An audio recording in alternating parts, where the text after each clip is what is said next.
मी ना आज कांदा भजी करते. आज अक्षय तृतीया आहे, तर पितर जेवाय घालायला लागतो. त्याच्यासाठी सगळं कुरवडी भजी सगळंच करायला लागतं, पोळ्या.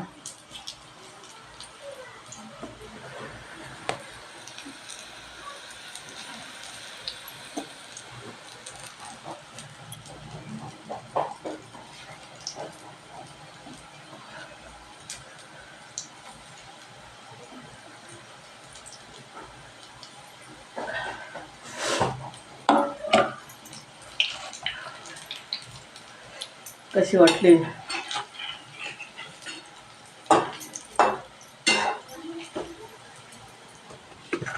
कशी वाटली सांगा. आवडली तर लाईक करा, शेअर